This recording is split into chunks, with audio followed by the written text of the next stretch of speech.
இன்னைக்கு பதிவில் நம்ம பார்க்க போகிறது powerful symbols to attract more money. அதாவது பணத்தை ஈர்க்கக்கூடிய சக்தி வாய்ந்த சின்னங்களை பற்றி நாம் தெரிஞ்சுக்க போகிறோம்.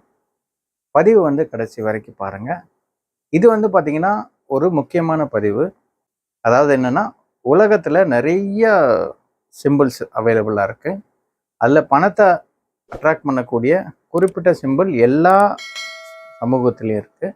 ஒரு நாட்டிலையும் வேறு சிம்பிள் பயன்படுத்துகிறாங்க.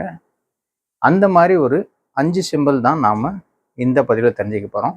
இது மாதிரி நீங்கள் இன்னொன்று நிறைய சிம்பிள்ஸ் பற்றி தெரிஞ்சுக்கணும் அப்படின்னு ஆசைப்பட்டீங்கன்னா கமெண்ட்டில் எஸ்ன்னு டைப் பண்ணுங்கள்.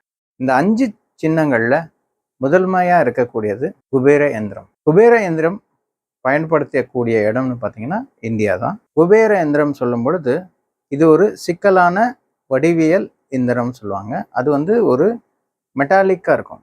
மெட்டாலிக்னு சொல்லும் பொழுது தகுடு மாதிரி இருக்கும். ரெண்டாவதாக இருக்கக்கூடிய சிம்பிள் என்ன அப்படின்னு பார்த்தீங்கன்னா மனோக்கி நீக்கோ. இது ஒரு ஜப்பானிய சிம்பிள்னு சொல்லுவாங்க. மூணாவதாக இருக்கக்கூடிய சக்தி வாய்ந்த சிம்பிள் சைனாவை சார்ந்தது. அதோட பேர் என்ன அப்படின்னா சான்சு. சான்சு பார்த்தீங்கன்னா ஒரு 3 கால் உள்ள ஒரு தவளை. இந்த தவளையில் சம்டைம்ஸ் பார்த்தீங்கன்னா வாயில் நிறைய காயின்ஸ் இருக்க மாதிரி கூட இந்த தவளைகள் கிடைக்கும். நாலாவதாக நம்ம பார்க்கக்கூடிய சின்னம் என்ன அப்படின்னா ஷெஃபா. ஷெஃபான்றது பார்த்தீங்கன்னா ஹெப்ரோவில் இருக்கிற ஒரு எழுத்து.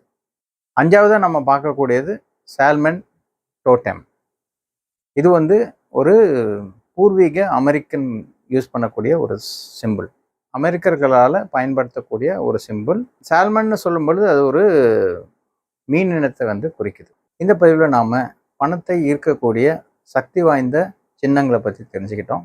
நன்றி, வணக்கம். உங்கள் நண்பன் எஸ் திருமணி கண்ணன், பணவள ஆலோசகர்.